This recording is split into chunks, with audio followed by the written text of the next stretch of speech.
All right. It's the summary episode. Happy Halloween! It's actually October for us now. We waited a little while to record, and I'm glad we did because this feels correct. We're doing this right. It's starting to feel like fall. It's literally 85 degrees today. It's not feeling like fall. I say that knowing that I have my window fan and the AC on, so... Before we jump into our main topics, we had a couple burning questions. So here's our first one. Do you remember we were wondering why Wernicke couldn't just go kill Billy and end this whole thing, and why he had to have Miles do it? Yes. I had a realization. The man is in a wheelchair, and Miles went up about 35 flights of stairs to shut off the life support. I don't think he could do it, honestly. But he had so many of his, like, right before he gets killed, he had, like, a bunch of people there to help him. If he really needed someone to go up those stairs, he could have asked any of those people. Well, I don't think they would have showed up. I think they showed up because he told them, like, oh, we're destroying the Wall Rider, we're killing Billy Hope, so come get me out of here.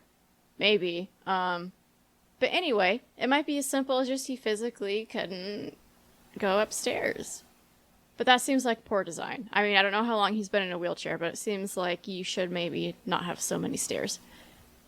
So another burning question that we had was, who is screaming when Billy's life support is being shut down? I don't know if you ever landed on a final theory for that. I think it is Billy. I almost feel like Billy is, at this point, somewhat brain dead, but the whole shutting down the life support is just his physical body releasing that pain, I guess, which is what's causing him to scream. Yeah, so I agree. I reread every document, and there was one that we sort of glazed over because it looked extremely boring to read, and that one was the document he finds on the console for the morphogenic engine thingy where Billy is, and it's like the maintenance document. But there's a sentence in there, now that I actually read the whole thing, there's a sentence in there that reads, any interruption in supply will cause sufficient pain to the patient. So I feel like we can be pretty confident that that is Billy screaming. Okay. Well, that might be the first time we actually solved some burning questions. With some confidence in it, too. With some confidence. Should we jump into topic number 1? Yeah. All right. It's kind of a burning question, but it's too big to really be a burning question. And it is, what is the swarm? And I think we're going to break this into 2 parts, which is number 1, defining the Wall Rider, and then defining the swarm. I don't know if you want to give your thoughts on the Wall Rider. Mine kind of go hand in hand. So you have the Wall Rider, which at this point, I think the Wall Rider is obviously, it's the name of a project, but I think it's the process of getting someone to the swarm, to see the swarm. So all that black stuff that we see, that's a swarm. The Wall Rider is the process, just like the morphogenic engine. It's what takes you there to that level.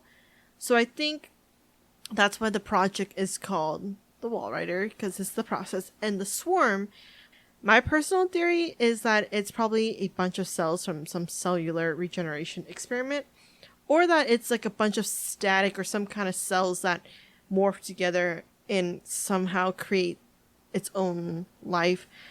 I'm also thinking a possibility that it's just some hallucination that Miles is going through, or all the patients are going through, or maybe he's going to wake up from a dream and realize that he's still sitting outside in his Jeep.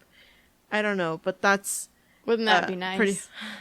Yeah, it's pretty a wild guess, but I do think leaning back onto the theory of it's just a bunch of, probably more scientific, that it's just a bunch of cells.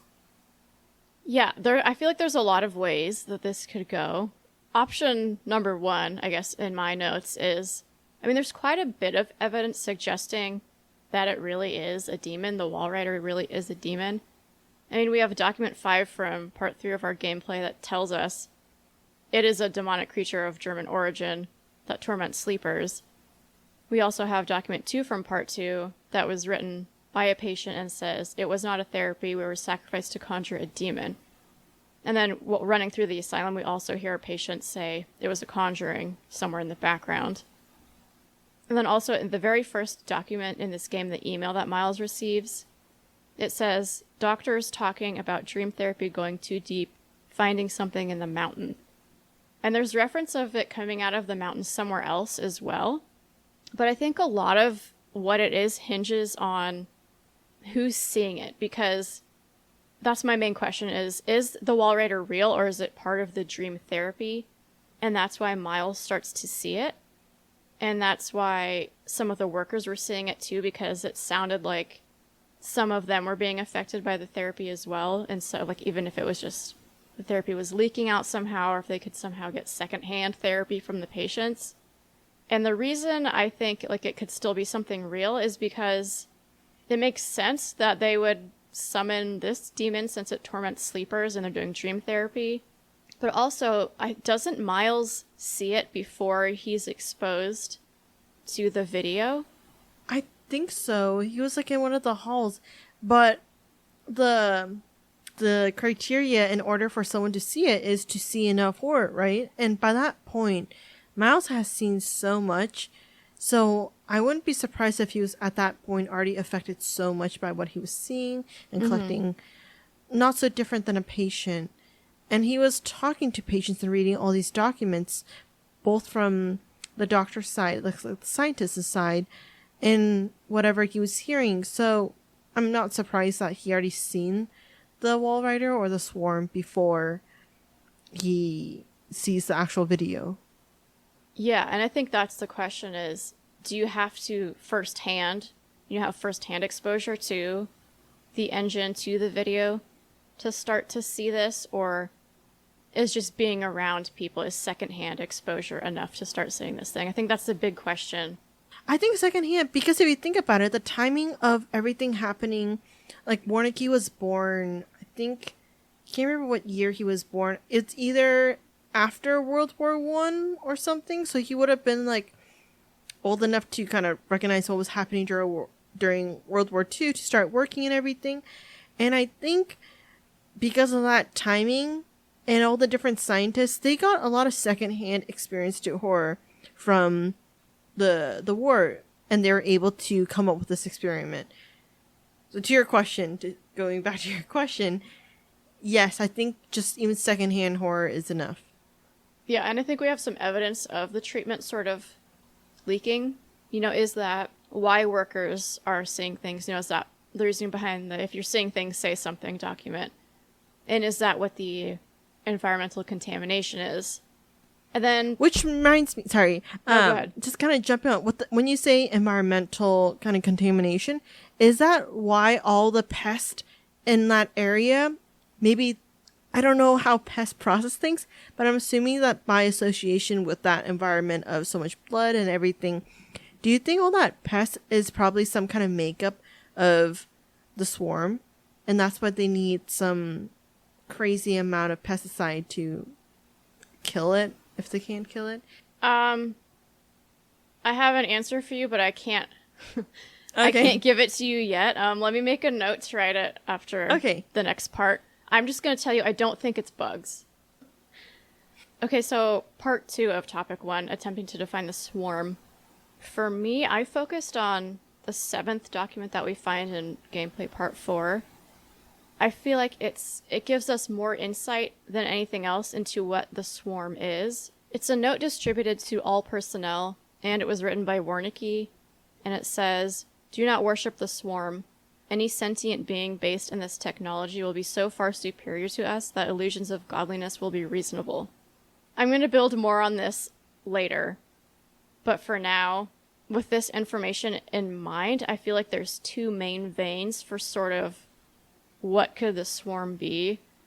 And the first is something within the patients. So throughout this game, we hear patients saying, "Get them out, rip them clean. They're in my blood and they want to get out."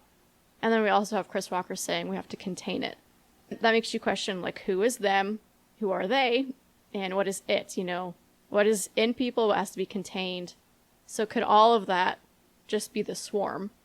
And exactly what that is, I don't know. And then second potential for the swarm is something that the patients are seeing. Father Martin writes in Document 1 for Gameplay Part 2, "What we've mistaken so long for ghosts, spirits, madness, we were only willfully ignorant. The scales over Saul's eyes were fear, and when you see beyond it, you truly see. This is the gift of the wall rider, the gospel of sand." And then also in another document, we have the, "If you're seeing things, say something." And then remember, Miles starts to see static or whatever it is after watching that exit interview video. So is the swarm something that people get exposed to in the treatment and they can see it after the treatment? So topic number 2 is, what is the relationship between the host and the wall rider? So for me, I think there's 3 options depending on how you see it.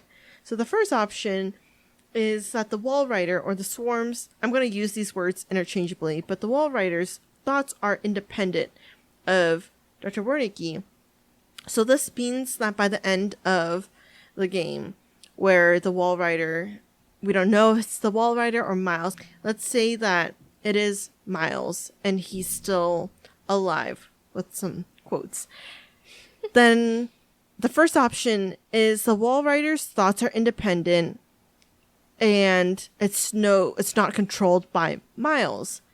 But that means that the wall rider is inherently bad and it chooses to kill Miles or to make a partnership with him. Second option is that the wall rider goes in and whoever the last person the wall rider eats or swallows whole or whatever, that's the host and that person has control. Which means that Miles now has control of the wall rider.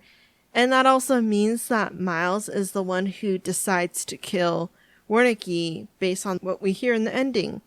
But that also means that Miles, the investigative journalist who goes in and tries to figure out what's going on and saving people, is now in the industry of killing people. He's pretty much a murderer. Third option is that Billy has been the one in control this entire time, and he probably decided to just, because he's in so much pain, he doesn't want to be the host anymore. So he just chooses Miles, the guy who helps him end himself. So he gives that control over to Miles. So Miles now is taking Billy's spot, although his physical body doesn't need to be hooked up to the machines. Mm-hmm. Question is, does it control itself or does the host control it? So I don't know. I think I'm glad you went this direction because I didn't. Okay. So that's good. We didn't do like the same discussion. For me, I feel like the biggest hint we're given as to the relationship between the wall rider and its host is in that exit interview video where we hear Wernicke say, "Only a test subject who had witnessed enough horror was capable of activating the engine." I feel like this line, so many things hinge on this line in the entire game. With that in mind, I think we have some insight into how they choose patients to focus on for the treatment. For example, we find 2 patient status reports, one for Chris Walker and one for Billy Hope. From Chris Walker's status report, we know he was in the military and they reference mental traumas he sustained while serving in Afghanistan. So you can imagine that they saw some potential in Chris Walker for Project Wallrider due to the unique level of horror that he probably witnessed during his time in war. But the report also mentions that the same mental trauma seems to be stopping the progression of the morphogenic engine process. So keep that in mind. Comparatively, we have Billy Hope, who seemed to be acting as the Wallrider's host and has been making strides in the morphogenic engine according to his status report. And then we later learn, we pick up a couple documents and we learn more about his mother. We don't really know exactly what the situation is, but it seems like his mother is pretty central in his emotions. And then we think that they might have killed her. And I think that they did kill her, and I think they killed her in order to push him to become a better host for the Wallrider, to add some more horror to him. So the main difference between these 2 patient status reports that we see, that I pick up on, is that Billy's horror is centered around his mother versus Chris Walker's is centered around his time in war. So Billy's is more current, while Walker's is more something in the past. So does the horror have to be more recent for the treatment to succeed? And then I will have a follow-up question to this, but again, I'm really yanking your chain today. Yes. But we'll get to Definitely it later. Make me think. Definitely making me think. I don't think it matters when the trauma happens for both Billy and Chris, because it's the level and the amount of horror they see. And for Chris, because his comes from war, and it's only for a certain amount of period of whenever he was in that situation, it's set, the trauma's set in terms of duration. But for Billy, they can keep dragging it on as long as possible. So it's not about it being recent, it's about the duration of him experiencing and going through that level of trauma, especially maybe they needed something to push him over the edge. Okay, let's kill his mom. And so I think because of that, he becomes a more suitable host. I'm trying to decide how much to say now. I think we should leave it at that for now. All right. So our third topic is, what exactly was Wernicke's goal and what outcome did he want from the experiments? And this is where a lot of dots maybe connect for me. So I don't know if you want to go first, so then I can tie up the loose ends that I've been dropping. Okay, go ahead. Mine's really short because I struggled with this question. And for me, I feel like we just didn't get to see enough of Wernicke, especially towards the end of the game, to get some of the answers that we need. I think, first of all, he is a mad scientist and he's inherently a bad so-called doctor in terms of how he wants to do these experiments. Has literally no ethics and he just wants to control people. Mm-hmm. And maybe this to him was just an experiment to see if you can survive the afterlife, and that's something he wants to do, but he's just testing it out on people and just trying to tweak it until he feels comfortable to do it himself. I'm not sure. I feel like we don't get enough answers, so I struggled with this question, and I think his goal was probably to somehow be able to control the entire situation. I agree. It's hard to sort of start to grasp this question, which is why I printed out every single document and organized them by, like, what they're talking about. Mm-hmm. And so I started my answer to this question based off of the documents from the past, you know, the ones that reference CIA, Project Paperclip, everything from, like, the 40s and 50s. And I think based off of those documents, that Wernicke was hired to assist in finding some sort of mind control method. So if we look at these documents in the order that we find them in the game, the first one is the one that mentions being able to hypnotize a woman into shooting someone. The second discusses what can be achieved through sleep induction and hypnotic techniques when applied to war and specific agency problems. And this same document also asks, what are full details on a sleep-inducing machine? And then the third document talks about obtaining services from foreign specialists for specific assignments for the military. And it even goes on to say, specifically, German and Austrian specialists. So I think that makes it pretty clear that Wernicke was hired. And I think he was hired to help develop a sleep/mind control project. And likely they heard about the Project Walrider from Germany that he had started on. So do you think the results that they were getting through the tests that we see on these two women, Jackson and Pierce, with the hypnosis, were those results not strong enough or not successful enough, and that's why they hired Wernicke? Or do you think he was around even all the way back then? The documents mentioning Pierce and Jackson, it's dated 1954, and Wernicke's obituary says that he immigrated to the U.S. in 1949. So how long do you think that he's been involved with these projects? I think he probably was involved in this project really early on, probably when he was like 18 or so. I don't know why 18, but you know, at a good enough age to have enough education to know what's going on.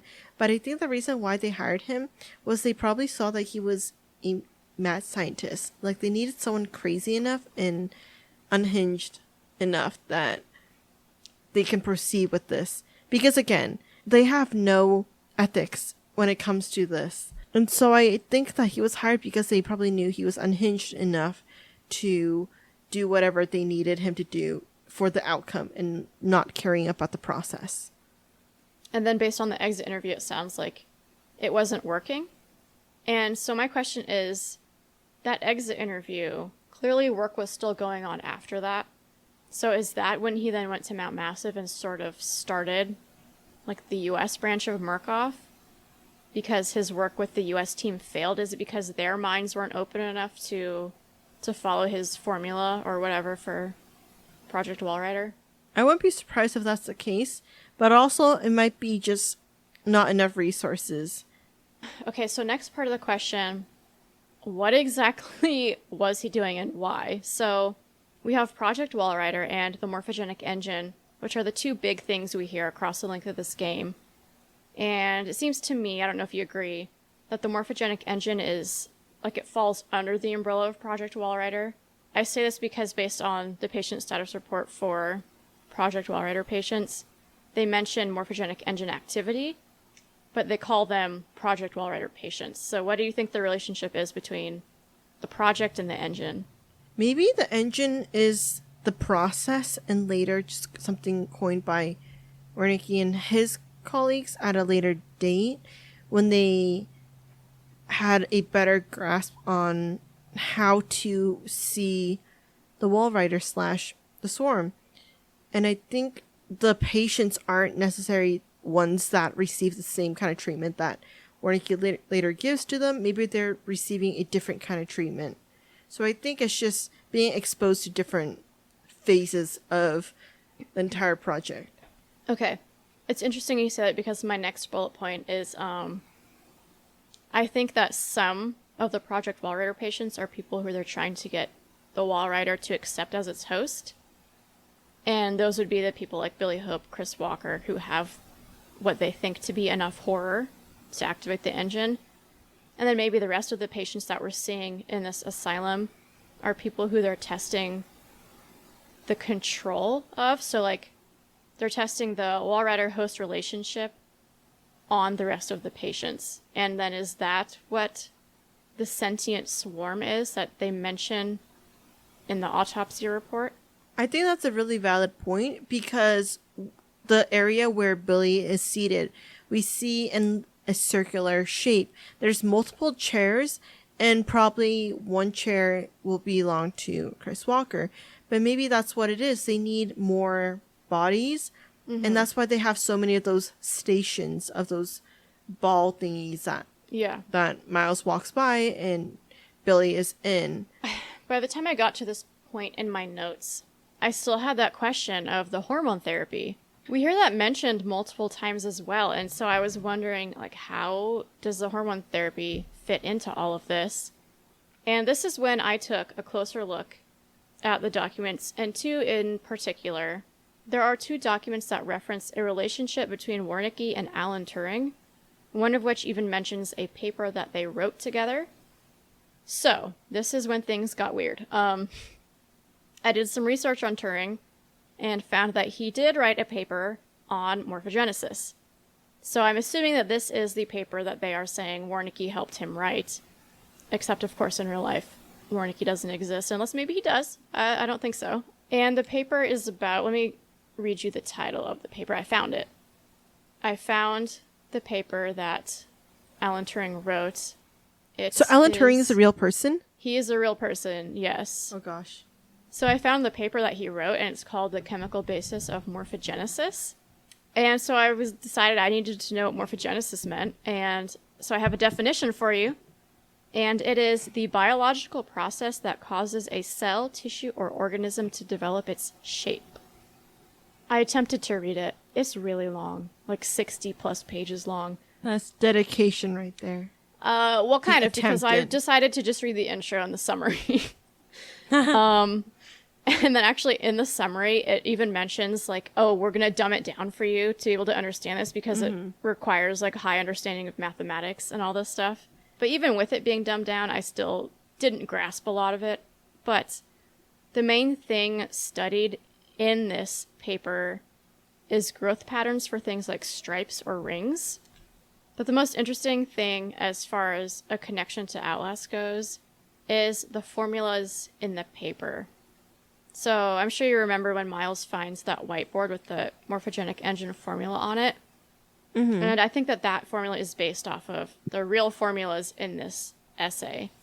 I wouldn't be surprised if they pulled it from that. And then this will come into play in a minute, but I also read that Turing is considered to be the father of artificial intelligence. If we can go back again to the exit interview video with Warnicki and his quote about, having to witness enough horror. My thought, what I'm wondering is the morphogenic engine a sort of biological version of AI? So are they trying to implant a certain growth pattern in brain cells that activates morphogenesis of the mind? Like allowing them to control patients' brains via the Walrider? I don't know. I don't have an opinion. I don't know. Because, yes, but at the same time, could be a no. We'll never know. So let me keep going. We also have document number 2 from Gameplay Part 4 that says, I have pressing news concerning the ongoing work of Dr. Rudolf Warnicki and his development of the morphogenic engine, expanding on theories developed in his brief but unfortunate relationship with A. Turing.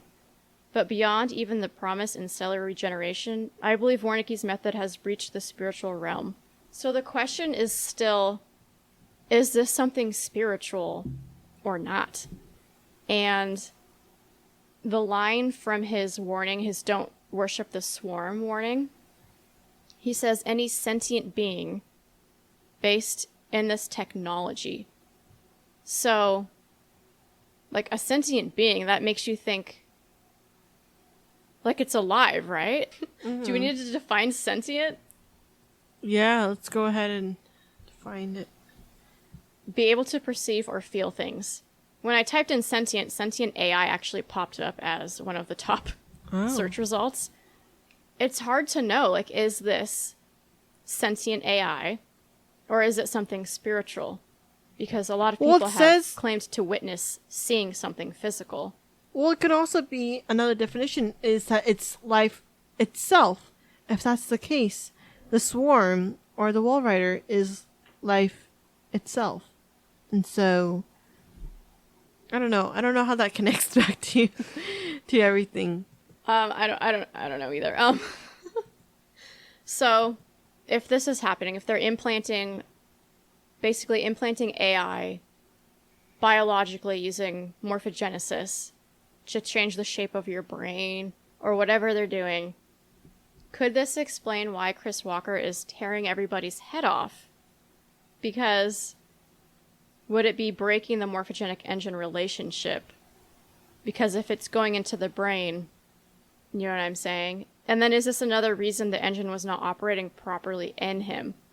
And I say that because we have him saying, like, it needs to be contained, and we hear him repeating military protocol. So to go back to the relationship between the Walrider and the host, and why it didn't work in Chris Walker versus Billy Hope, is it because his brain is already so structured that the morphogenic engine, the growth patterns that the engine is trying to implant, they're not strong enough to override what's already structured in his brain because of how intense military training is? And is that why it didn't work in him versus Billy Hope? Chris Walker is probably the strongest person mentally, emotionally, physically of the entire group of people because he's gone through so much. He knows how to keep fighting against, probably to him, what's right and wrong. And maybe that's why it's not working, is because he's constantly fighting against it because he knows this is an enemy. He'd rather die than to let this take over. So I think that's why it doesn't work. And that's why it's taking so long, because he constantly is fighting against it. We might want to put this back in our last topic, but it's too good to not talk about. So there is a note, and it's writing on the wall on instructions to torture people. And that made me remember, we questioned whether Traeger was ever a real doctor. And there's some documents that make it pretty clear that he was not. So do you think his real job was just to torture patients in hopes of activating the engine in them? Putting them through enough horror? I wouldn't be surprised if that's the case. Back to defining the Walrider and the Swarm. Another loose end that I teased you about in the beginning. Is the Walrider the Swarm? Are they the same thing? Number one, the last note that Miles makes in the game after he kills Billy Hope is, Billy is dead, the wall rider, the swarm, whatever it is. So do the patients refer to the swarm as the wall rider, but the employees refer to it as the swarm? Are they the same thing? In my mind, I kind of see it. I know we're using the words interchangeably, but I'm starting to think that the wall rider is everything that happens and what people are interacting with before they actually see the black stuff, which is the swarm. I don't know if that's a valid So way to think what of do you it. think that the monster is then that people are seeing? That The we swarm. see. Okay. The swarm. But then what's the wall rider? It's everything that people hear about to see, and like they think they see something, and it's just a project. So it's like the process of it. Here's why I disagree. Mostly Father Okay. Martin, because we have Miles has a run-in with the wall rider. We're gonna just call it that for the sake of where I'm going with this. The ghosty Okay. thing. He sees it, and then he very quickly runs into Father Martin, who says, "You saw it. You saw the wall rider, didn't you?" So I think Father Martin is seeing this ghost thing and calling it the wall rider. So that's why I think that patients see the ghost and call him the wall rider, but people involved in the project refer to it as the swarm. And so maybe they're not seeing it, or they're seeing it differently than the patients, but it's the same thing. I think that makes more sense than I think I was still lost until you explained it like that. Okay. I think I needed the example, which makes sense because Yeah. the patients don't know what it is. I mean, in terms of like they didn't know how it got there, and they didn't realize what these people were doing behind the scenes to make it happen. Mm-hmm. And so they had to put a label on it, and they smacked Wall Rider on it. Yeah. So that's my final thought, is that those two are the same things. As far as what it is, I can't decide if the wall rider is legitimately a demon that has to do with sleeping, or if it's some sort of biological AI. I think we can call it either option. That it could be AI, which I don't know if it was that fully developed back then, or maybe it is just a spiritual thing. Mm-hmm. And that's what I don't know, because we have in that exit interview, the conductor is asking, did you breach, like, was it something supernatural? And Warnicki responds, nothing is supernatural. Does that just mean that he considers everything that you see, it's real, because you're seeing it, so it's not supernatural? And so even demons to him are not something supernatural, that's just something that exists. Or is he saying, like, it's not supernatural, it's something that we created? Maybe you're right that Wall Rider versus the swarm of who's calling who. So you have the first group of people, which for people who call it the Wall Rider, maybe the Wall Rider is a spiritual thing because those who identify it don't know that this is something that the scientists are trying to make it happen. Mm-hmm. So therefore, the Wall Rider is spiritual, but the swarm is AI. The swarm is a morphogenic AI because it's a bunch of these scientists, these people who know what they're doing, who are trying to make it happen. So they consider it AI because they feel like they made it a thing. So Right. it's not spiritual. So I think if we're going to consider Wall Rider being the term used by patients and swarm being a term used by scientists, then that means the Wall Rider is spiritual and the swarm is morphogenic AI. And it just It's depends both. on if you've had the treatment or not, as to Yes. how you see it, how you interact with it. And that's why Yes. Warnicki refers to it as sentient being based in this technology. Yes. So yeah, I think we're getting close. It's confusing because, I mean, the whole talk of having it described to people as a demon, is that just to offer them an explanation, the patients an explanation as to what they're seeing? Mm-hmm. Can you imagine someone explaining to a patient that this is a morphogenic AI? Oh no, Like- not at all. Yeah, so they have to coin, oh, it's a demon. What we know, if we can take every document at face value, what we know is that the morphogenic engine spawns the wall rider. It's definitely a product of the morphogenic engine, and knowing more about morphogenesis, and how you could use chemicals, which, by the way, I'm guessing that's why when you're being chased by the wall rider, you run into these rooms that spray like gas. So I'm thinking those chemicals alter the formula for the morphogenic engine, and then that's why it can't continue to chase you after passing through that. And also goes back to our helicopter pesticide question. I think the swarm is leaking out of it's getting too big to contain within Mount Massive. And that's why they're spraying chemicals, pesticide, whatever you want to call it, outside, is they're trying to destroy the formula. That you know what I'm is saying? such a good reasoning. I agree with both of them. Okay. I think it makes sense. It makes sense. Topic 4. What impact does Miles have on the situation? Mine is pretty short. Mine too. Unlike every other topic, I have one sentence of notes instead of one page of notes. Let me guess. The first one is he has none. Okay, here's my my thoughts. So based off of what we've learned, it seems like I think he's made it worse. I think he became the perfect vessel for the Wall Rider based off of what he's experienced in Mount Massive. And now that Warnicki is sort of not in control anymore, because we know that Warnicki was in some way controlling Billy because he was locked up, does the Wall Rider now have free reign because he has a free host? Sure, why not? That's my thought, is he definitely made it worse. He made it less controllable, I think. So I agree with you, because he pretty much doesn't have much of a impact on the situation. He does make everything worse. And there's no way he was able to survive to begin with. The fact that this guy gets lost, knocked out, barely has enough batteries to constantly keep himself seeing in the dark and everything. I don't know if he was meant to survive. Especially I understand it's a video game and you have to because you're the player and you play until the game ends. But I don't think Miles' character was meant to survive.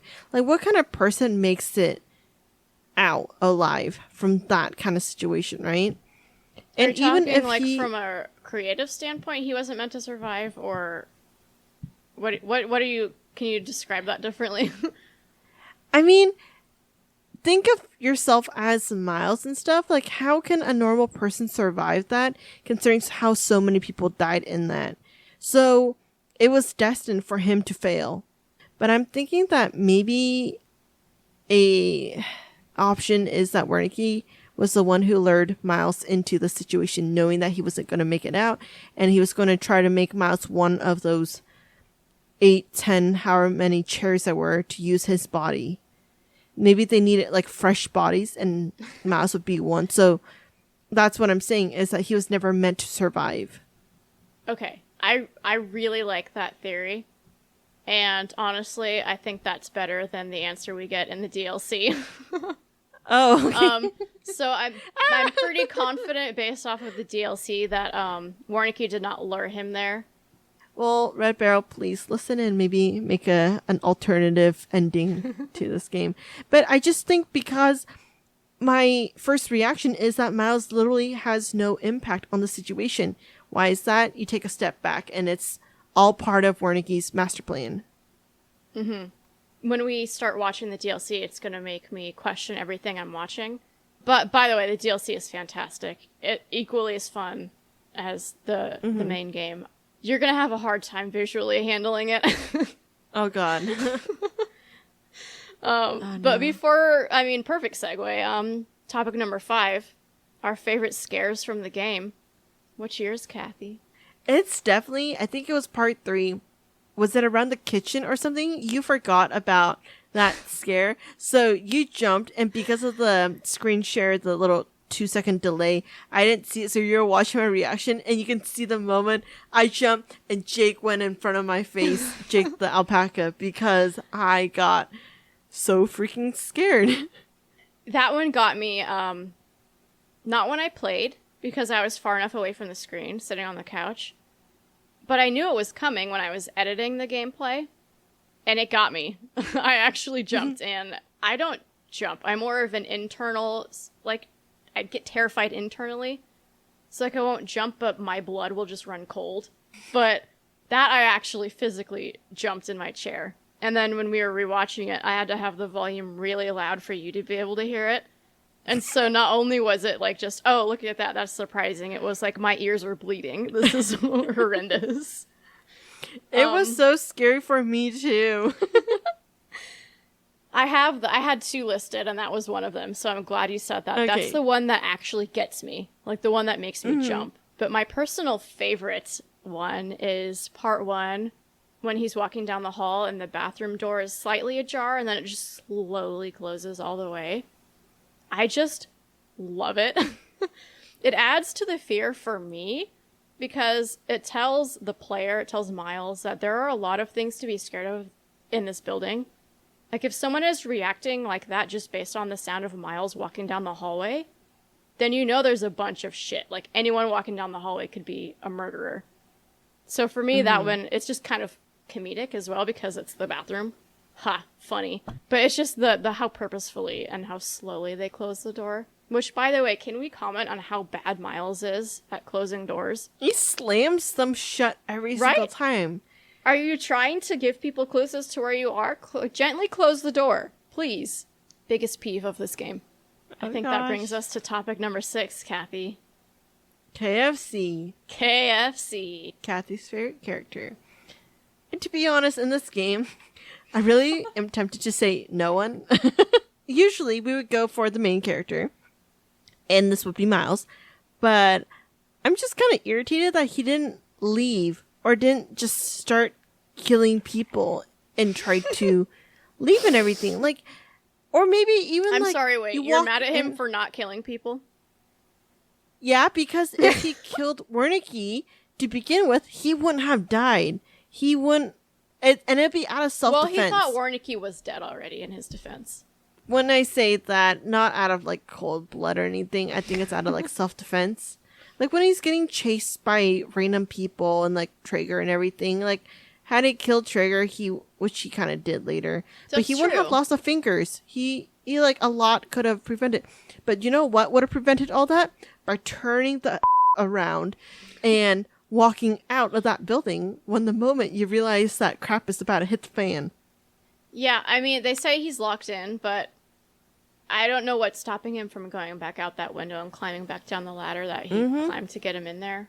Maybe the scaffolding fell and we just didn't notice, and so he couldn't get back out. But I agree with you. I think as soon as I stepped foot in that building and what it probably smelled like, which I'm assuming very bloody, I would have turned around. That would have been enough evidence for me to call the police. Exactly. So he's not my favorite character. Obviously not Father Martin or Chris Walker. Well, I think probably the only character we didn't meet, Dr. Neil Wolfram, who was the one who requested fingerprints for Father Martin and actually caring for his patients. So that's the only person. I know we didn't get to meet him, but I wouldn't say he's my favorite character, but he's one of the only characters that I don't dislike. He's one of the only characters who's actively good. Yes. And it's just one letter. I feel like it's down to him or that guy Kurt who is email flirting. That was his name, I think. Oh, yeah. I agree with you, though. It's definitely Dr. Neil. He's the only one. He's the KFC. Yeah. Moral of the story. Let the man finger paint. Yes. Anything else on topic 6 for you? Nope. Well. So key and battery counts. Yeah. Because I'm insane, I rewatched the whole game. Oh my God, just to count the keys and the batteries that we pick up. Oh God. Before we get to... Well, we'll do keys first, but before I let you guess, I counted keys and key cards. So I don't know if you want to combine those or count them separately. I just counted keys, like things to elevator doors. Okay. Gosh, it's going to be really low. 12? So total keys, 7. 5 of them are actual, like, metal keys. 2 of them are key cards. Not too far off compared to me guessing the amount of cigarettes that Big B smokes. Batteries, I'm going to say 45. No. Like, is that way too low? No. Too high? Yeah. Too high? Fine, 25? 20. Okay. I was surprised it 45. was only that many. I saw a couple that I missed that I didn't pick up, but I was just counting ones that I picked up. The fact that we are panicking and everything makes me feel like there should be more. I know. Well, all right. We're taking a break. We are going to be gone, dead, dark. We're taking November off, is the best way to say it. And we'll be back for a special in December, but most of December will be gone as well. So happy Thanksgiving. Early Thanksgiving for those of you who are in the U.S. If you're not, have a great start to winter. And you will hear us again around Christmas time. Anything you want to say, or you want to count us off, Kathy? I will count us off. Okay. Voice recorder on 1. 3, 2, 1.